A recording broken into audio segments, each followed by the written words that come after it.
Hi, Bob. It's me.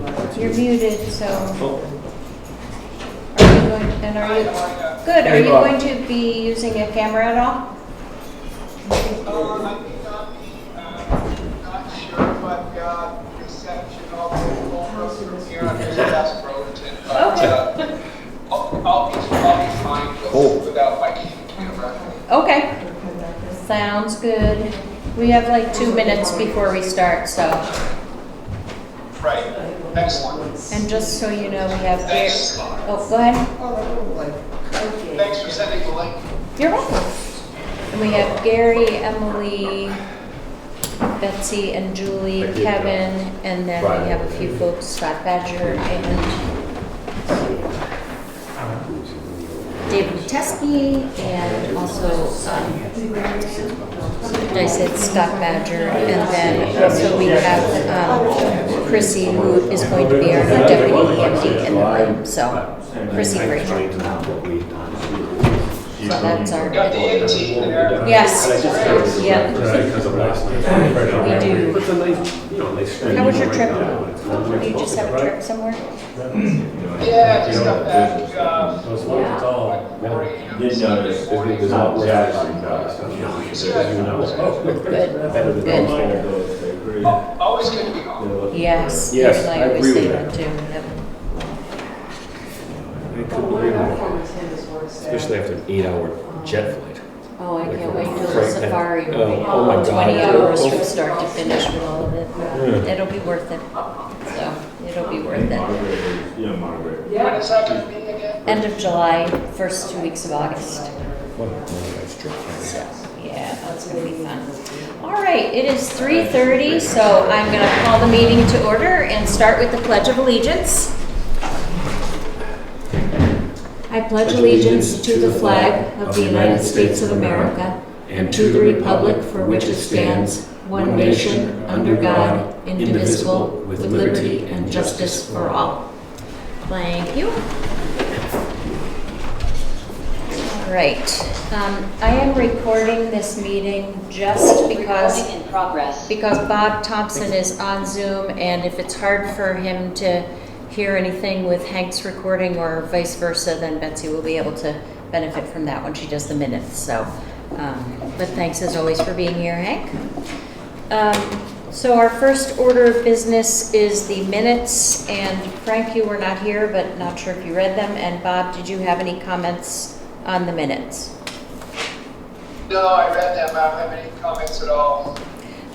We did have one correction that Betsy made, and it was the typing of the Mount Washington Valley Age-Friendly website, which is mwvagefriendly.org. And so that was corrected and went out through e-news. So other than that, I had no questions or changes. So I will make a motion to approve the minutes from Tuesday, May 14th. And Bob, you'll have to I'll second that. And All- note that the change on the email address is fine. And all in favor? Aye.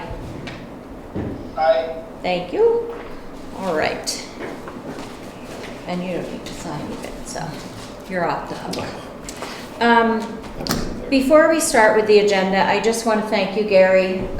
We had an almost crisis where we could not get the platforms out for the duck race and the presentation and the band and everything, and we made some phone calls. Everybody that I called responded, and Gary eventually came down and on first call just came right down and moved the sander so we could get the platforms out, set up everything for the duck race. So thank you for taking time out of your weekend and doing that without a complaint, and honestly with just the most positive attitude. And also thanks for everyone that I reached out to for calling me back or taking my call on a weekend. It was a wonderful thing.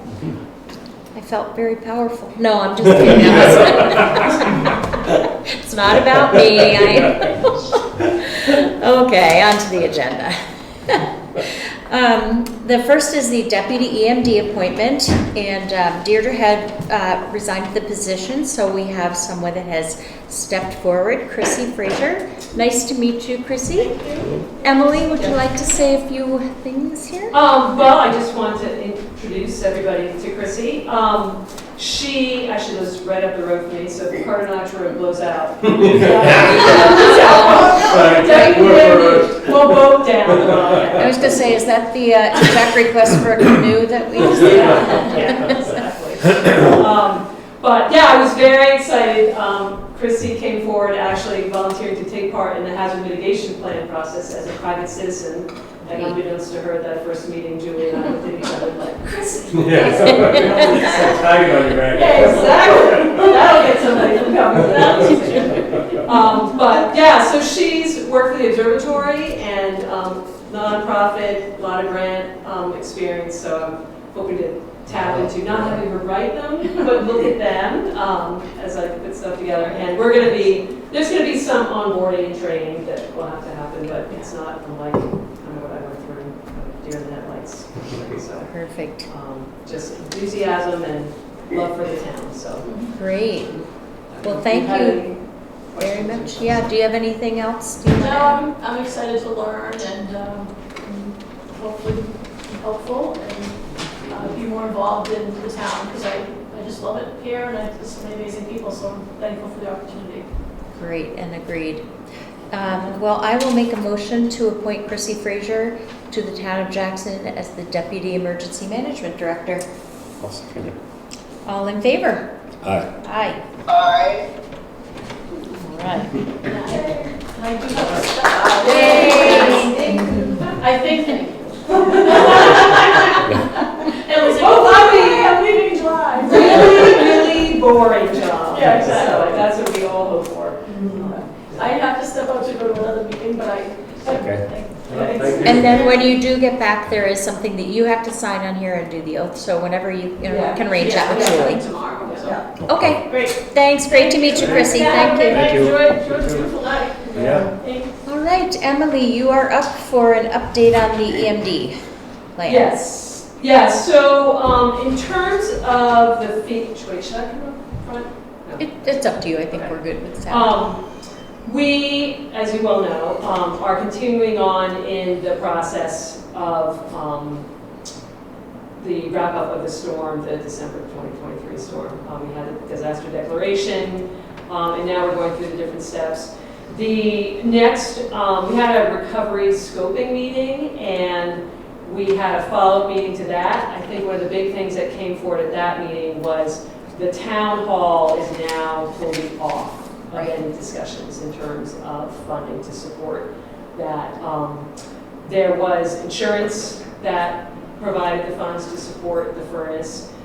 Any future developments on that will all be through possibly hazard mitigation funds, so it's another line, but it's not anything about bringing it, everything with the public assistance is to bring things back to pre-disaster conditions. And so that's what we're looking at. They've got that insurance, but now the next step will be hazard mitigation. So stay tuned for that. The other thing is we have all of the emergency protective measures in, what they call Category C. We have that project in. I am doing some work back and forth with our contact there, and Barb, I'll be in contact with you, refining some of the costs for the parks. Gotcha. Riverwalk and the Conservation Commission I've received, or the Jackson Falls, we've received their updated estimates. So we'll have to update that spreadsheet.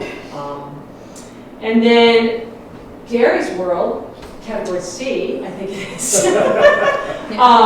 We're hoping that all the roads can go into one bucket, and in terms of, as opposed to splitting them all up, so one big project.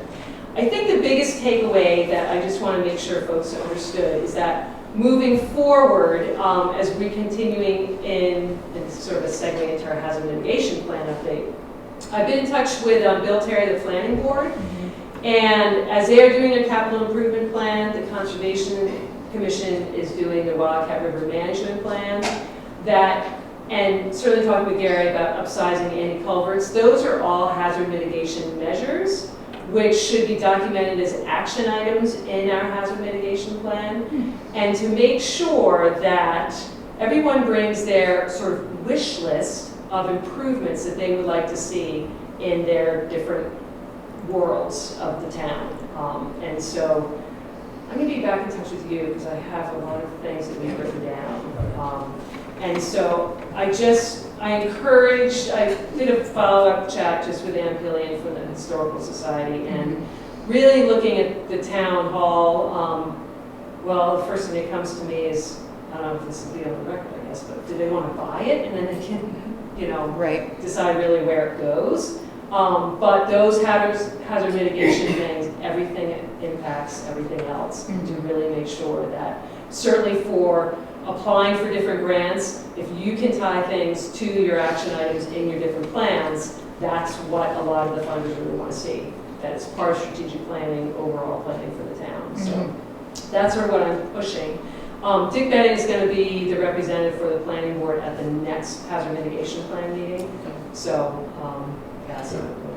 And Emily, I totally agree with you on that, because that was one of the things that when the 3 select board members met with the planning board together in those 2 sessions, that was really, really important to make sure that everyone had some stake in the game. And I'm not sure if the school board and the school has stepped forward, because they didn't have anything in the capital improvement plan, but every single area in the town should be included in the larger scheme of things, because that's why we do it. Actually, and that's a really good point about the school, because I should follow up with them. I gotta look at where that playground went. I mean, it's there now. Right. But some of those. But, and they have, Jessica Delabella is now the president on the school board.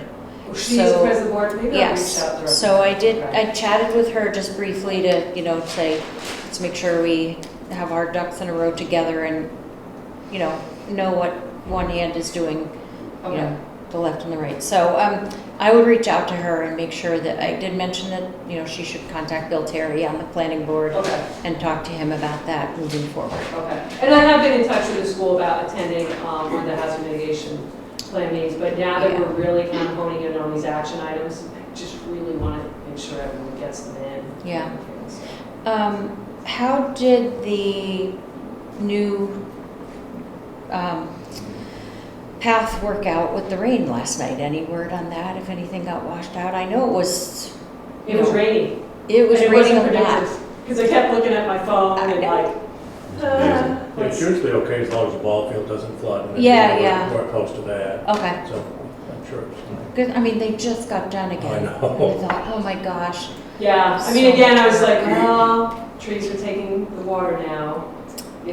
There's a lot less snow up high. And then it stopped. So Yeah. we 2.1 at our house, so inches, but Gotcha. yeah. All right.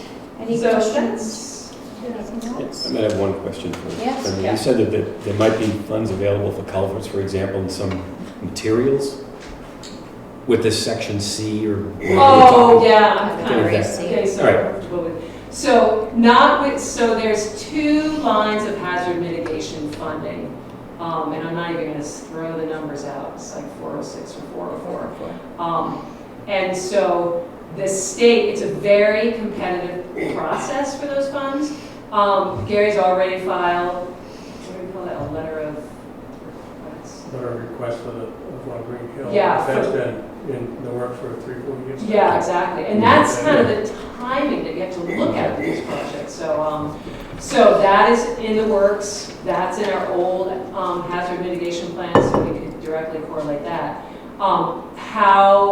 There's funds, but there's a lot of people needing those funds. Sure. So how it sort of breaks out. Now I've been in touch with hazard mitigation folks directly at the state, and whereas, even if you don't have something, they wanted initial letters in for kind of this latest, I don't know, I guess cash that they got or whatever. They put a deadline in June, mid-June, and I was a little concerned because we are in the process of updating. And they said, no, it's a rolling basis. So you file a letter of intent and then you let them know, just so they can start to get a sense of, how to divide things up. Is labor costs involved in this? Should we be taking time for how much time it costs us to get, how much time it takes to do some of these projects? Well, Should Gary this is have not. a log on that sort of stuff?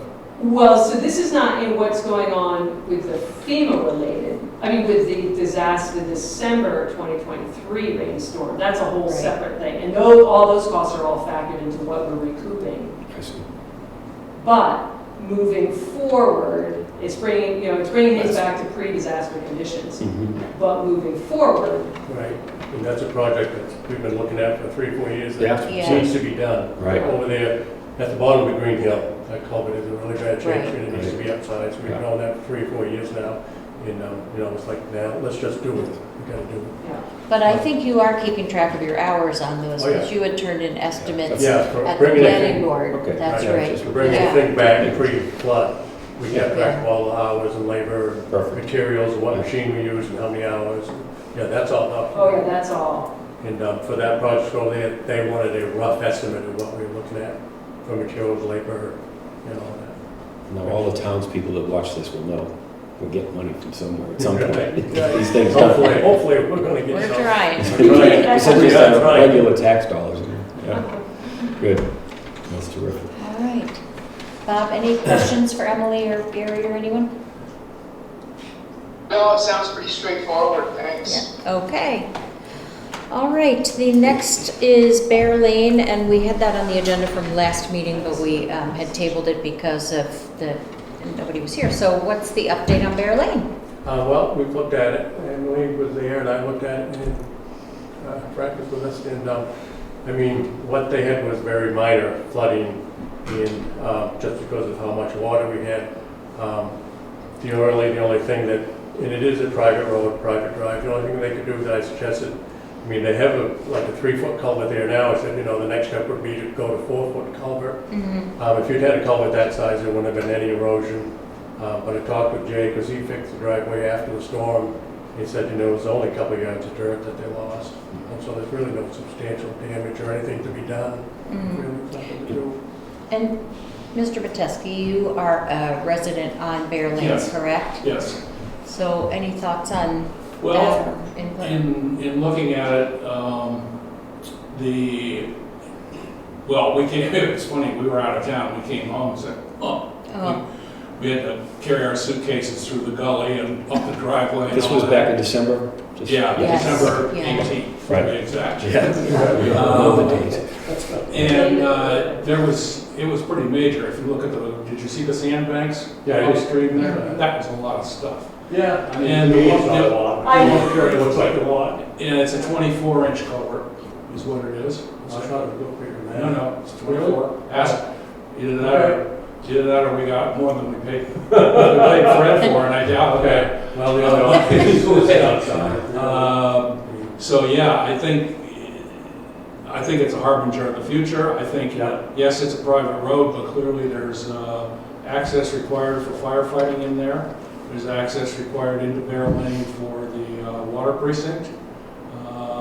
And if that thing gets washed out, did you notice that is upstream is compressed a little bit because it washed out some of the gravel that was out there. Yeah, oh, we saw that, but that's actually the flexible nip with another one to slide into it.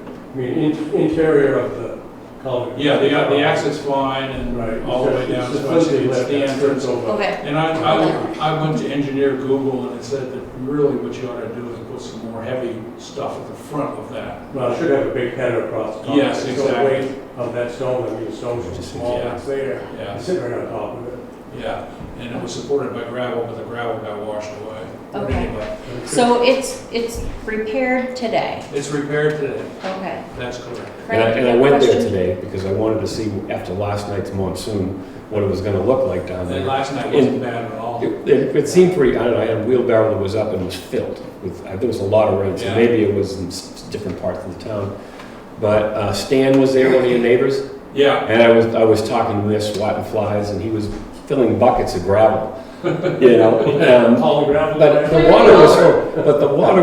the water, yeah, and in fact, I asked him if I could have some of those buckets, I could use them in my driveway. But he understood what was going on, and we told him how, and Gary said it, and Emily was there the day that we were all there, saying, if you really get into a gone, we're certainly gonna we work were with there. you, we always do that, so, Make sure we had access. but, yeah. maybe a bigger culvert has been suggested would maybe alleviate any problem that might come down the road. So it's just something to think about, you know, or as you just mentioned, the header. And, Yeah. you know, Gary knows about Yeah, I such mean, if things. you wanna go with a bigger header, I guess town could, I mean, we buy culvert cheaper than you could buy it. Yeah, but that's not something that the homeowners association is gonna go for. Okay. At this point, they'll just wait till it goes again. Yeah. Well, so that's where I just Yeah. encourage everybody. Right, yeah, okay. Well, yeah, it's fine, So- but I'll tell you what, that little 24-incher cost us $7,500. Oh, yeah? We're Yeah. not about to shell out another 10 grand after we just spent that. So, 2 years I was ago. going So- to, can we just, let's rein it back in here, Yeah. sorry. Yeah. Do we know what a larger culvert would cost? Because you said the homeowners association wouldn't go for it. No. But, so you're fine where you are right now? Yeah, we're not gonna put a Okay. new culvert in You're not there. gonna We pursue just anything put one further? in. Okay, Yeah, and It it was was running really into that simple, and we were hoping, okay, maybe there's some aid here to be had if Mhm. the town supports us, mm-hmm, and the town could even back bill us, mm-hmm. but obviously the town's not willing to do that, so there we are. Okay, So it's gonna stay the way it is. all right. Thanks for all the attention on that. Yeah, thank you, Gary. Emily. All right. Trustees of the trust funds withdrawal. Let me just see if I had anything else. Okay.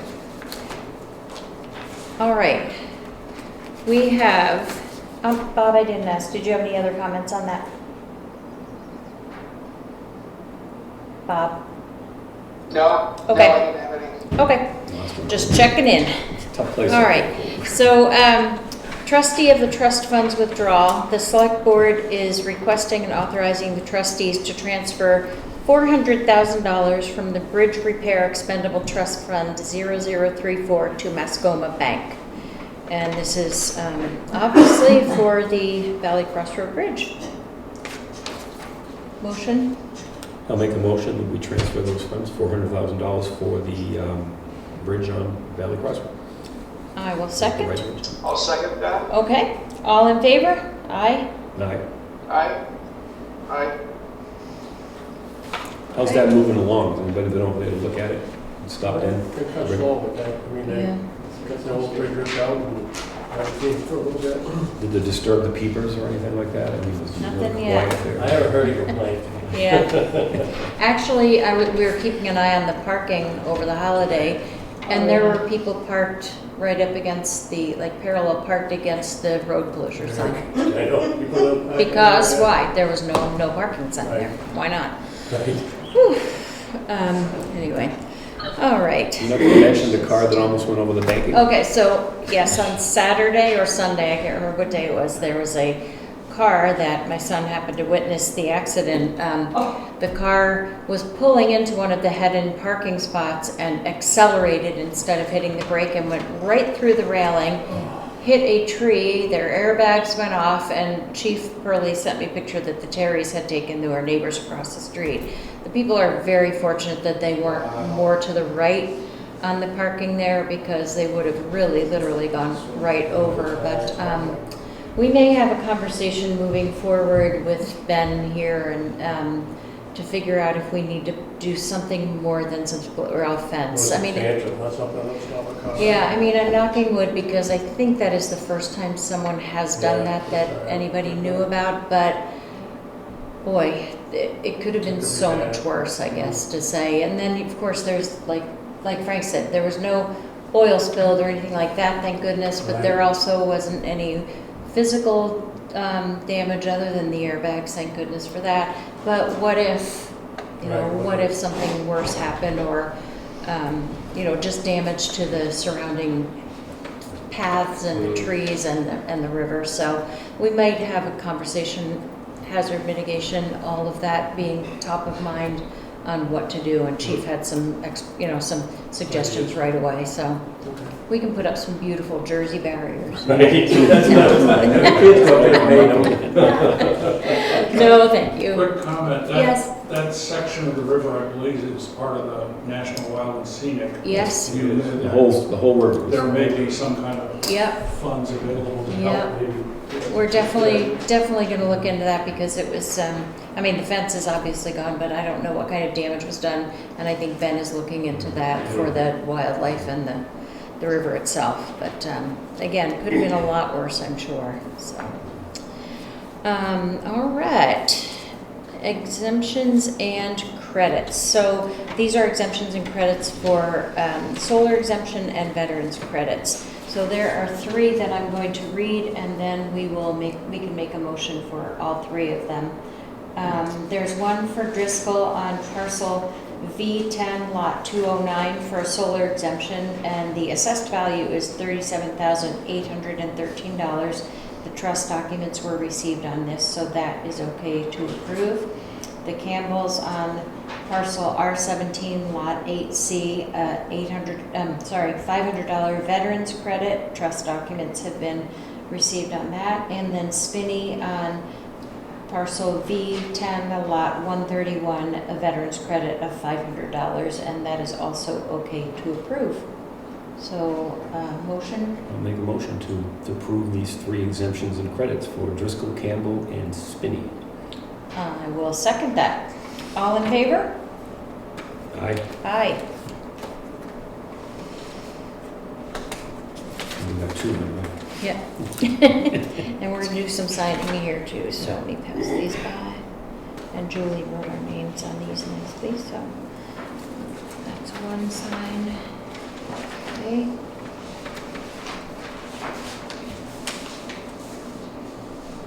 You can still hear me, right? I didn't hear that one, but Okay, all right. you can say aye now if you want.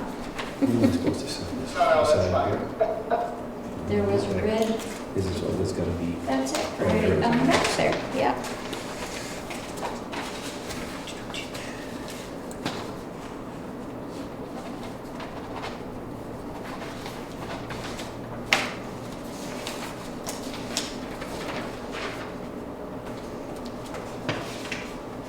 Julie, I don't see a sign on this for the spinny one. Is there a No, signature? you just have to, I think you just have to sign the Driscoll one. Okay. Yeah. That one we did. Let's go. Okay. Thank you. All right. The next is a request from the New England Forestry Foundation requesting a charitable exemption from the town of Jackson. They request this every year, and each year we run it by Jason, our attorney, and we deny the request. So this is simply another denial for 2024. but this time we don't have to go to our attorney. It's Jason the assessor, not the attorney. Jason. Yeah, Okay, Jason. So we did just verify with him that it is still denied as a charitable Okay. exemption. So we don't need to make a motion on that one at all, correct? Julie, on that, no motion? Okay. All right. So that is that. Next is current use applications. So these are for the Drifters Club, and there are 2 separate properties that they are enrolling into current use. So the first is tax map and lot number R0923B and R17-1A, and they're putting 2.66 acres into current use. And then, I'm sorry, 0.62 acres into current use, which totals 2.66 that they have. So that's number 1. And I will make a motion to approve that 0.62 acres. What am I missing here? About So- the 10, I know the 10 acre minimum, They're adding, but, They're, so they're adding to something that's more than 10, we said that, it didn't, when she was Right. saying this, it didn't look like that. and I their just wanted to make second, sure. the second one is, I got it, yep, good. so it. As long as it's and- at least 10 acres making it.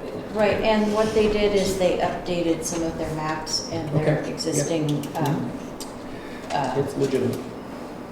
yeah, their property lines, so they're moving it in. So they're just gonna be paying less taxes, in other words. No, they're moving it into current use. Yeah, so that means less taxes. Okay, so I made a motion to approve that one. Yes, I'll second. Okay, all in favor? Aye.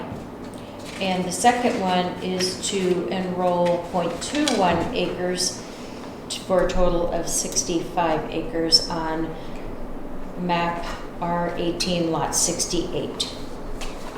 And I will make a motion to approve that. I'll second that one too. All in favor? Aye. Aye. Aye. Hey, there he is. There we go. How long have they been there? Drifters, long time.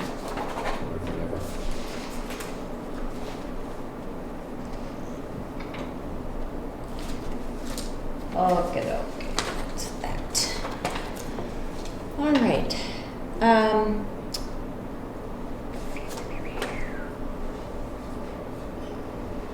The last one is a report of cut. So this is from the New England Forestry Foundation, and they have, I don't know how much detail I need to read on this, but it's map R30, lot 17, and the total due is $9,075.75. And so we need to make a motion to approve this. I will make that motion to approve that and getting up $9,000 plus. Yes. And I will second. Second. Oh, all in favor? Aye. Aye. Aye.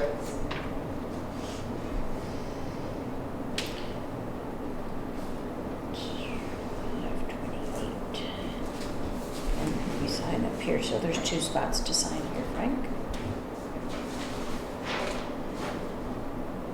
24, there you go. One on front, one on the second page.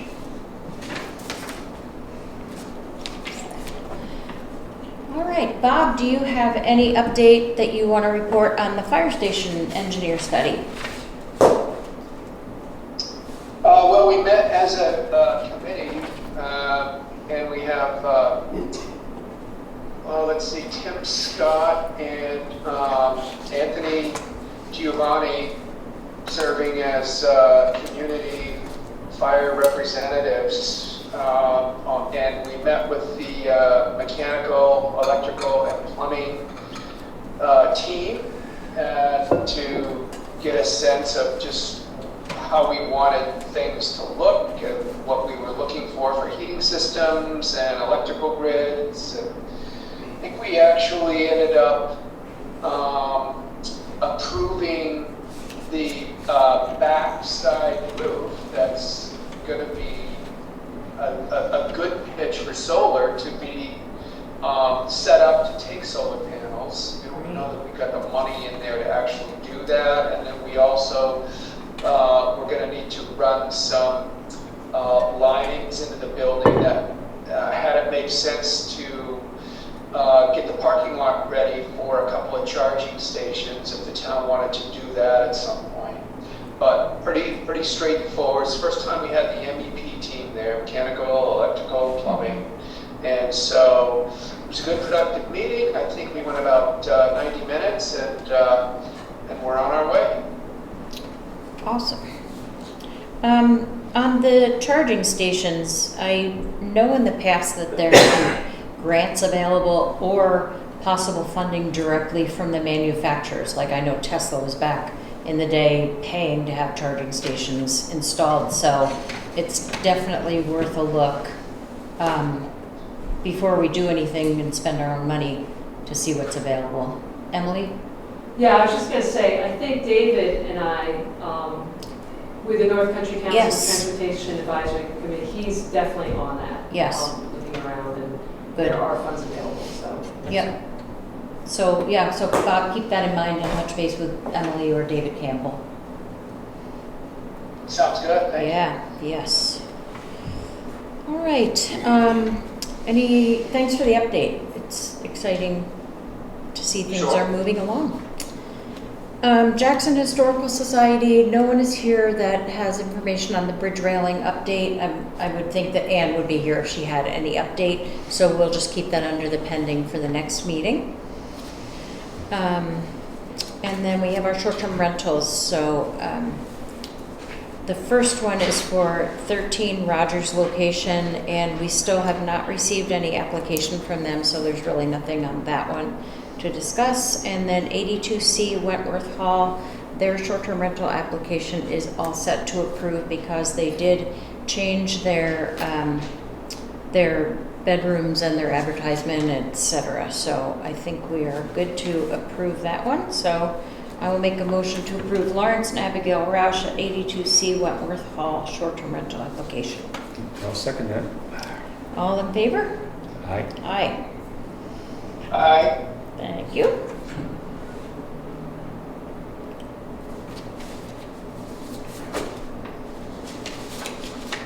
What's in there to sign? Is it all- Just one signature on those, so we're all set. All right, received. Kevin, anything on the building and driveway permits? No, all straightforward. Awesome. And then any public comments? Scott Badger. Yeah, just if you want to follow up, at the last meeting, we could discuss the landfill site and what we do to look into perhaps doing something with housing on it. I contacted DES, came up with a couple of names that we could follow up with. I was unclear as to where things go from there. Did it turn out to be a viable site, possibly? Well, I wasn't sure, and there may have been some misunderstanding. I was under the impression that you or we were going to, set up some sort of meeting to discuss that type of thing. I didn't know how far into it you wanted me to go in terms of. All the way up till it costs money. Okay. Got it. But, I mean, so you got the contact information. Right, and I then- held back Yeah. in following up with the contact, because I wasn't sure what involvement you wanted. Well, that's a sensitive area, Yeah. as you know. I mean, Yeah. that old dump In and terms of burn pit, chemical. and how it's been monitored for years. I mean, this is going back 30 years now, I think. Right. And I wonder, when you start getting in there and you start disturbing that, what you might be doing to cause problems downstream. Just something to think about. Oh, sure. No, Because there's a lot of. and the idea that we own the land Right. is a helpful thing. Yeah, there's a lot of research that Yeah. certainly needs to be done. There are 2 test sites, Right. although I'm not sure one of them may not be fully viable because it might be blocked, but Mm. the last meetings that I know of were in, it's an odd situation because they're below current standards, but they're going to be above standards that the state is probably going to implement in a couple of years. So they're right in that limbo zone. In talking with Kevin, it sounds like there are, in terms of housing developed on the site, what it's doing, there's filtration systems that could be used if possible. We could site the well outside of wherever there's a problem. But the concern that's just stirring up doing site work on the land might cause issues is certainly something to look into. What condition is the land in now? Is it, like, You wouldn't know that there was a landfill. right? Yeah. We've been filling that for years. Yeah. Digging out ditches, but last year, Bergeron, the engineers came up and said that the state has inspected it and they did not want us hauling any more in there. We have to put in a small little water collection area, and the water comes down the ditch, so it doesn't Mhm. wash into that. right? And then they want us to make sure that on the steep banks on the back, that those all got seeded this year. But definitely no more putting anything in there. So, would it be helpful then at the Housing Commission meeting for one of us to be there to discuss that further and where to go on that? That'd be great. Okay, do you want to send out your next meeting date to Julie and she can forward that to the 3 of us and we'll figure out Okay. how, Yeah, How to go we about actually that? are having we're gonna meet on a different date in June, because we're including George Regan of the New Hampshire Housing and Finance Authority. So we're sort of meeting according to his schedule. How many units were you thinking of looking at? Is there any kind of sketched out or? I'd say just- 1, Oh, maybe 2, but I don't Yeah. think 2, probably 1. Yeah, there's a nice flat area, and as I understand it, where the gate is to the driveway to the property that's sort of beyond the landfill site.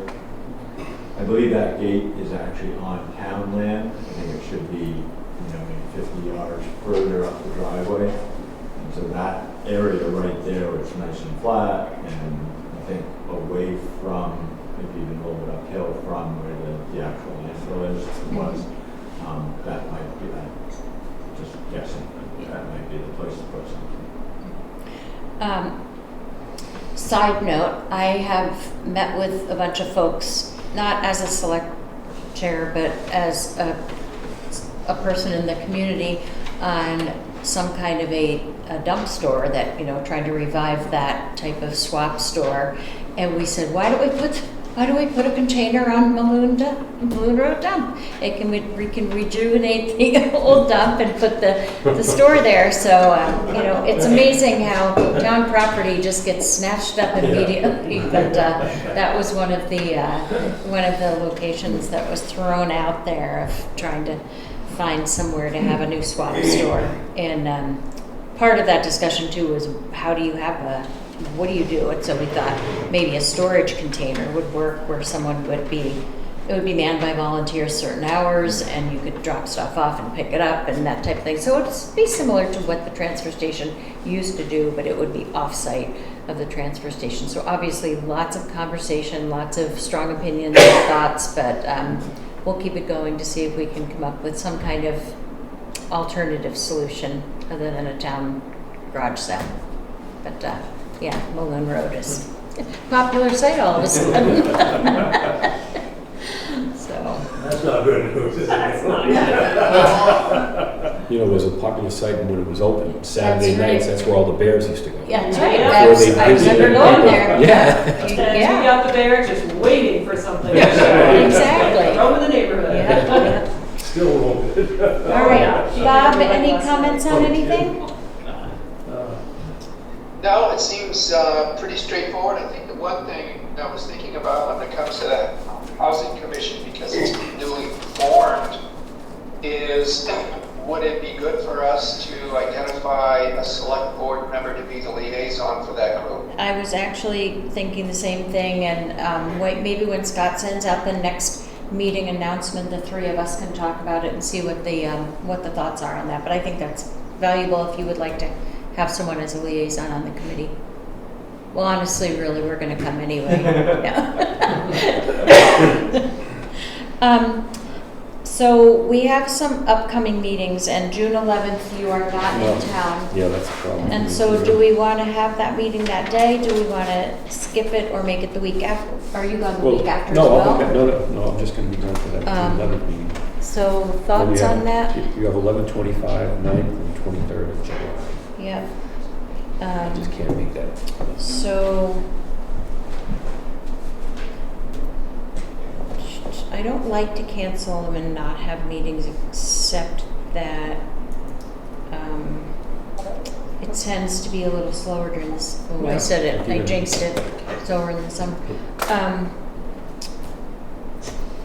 I'll tell you what. Bob, do you have any strong feelings one way or the other?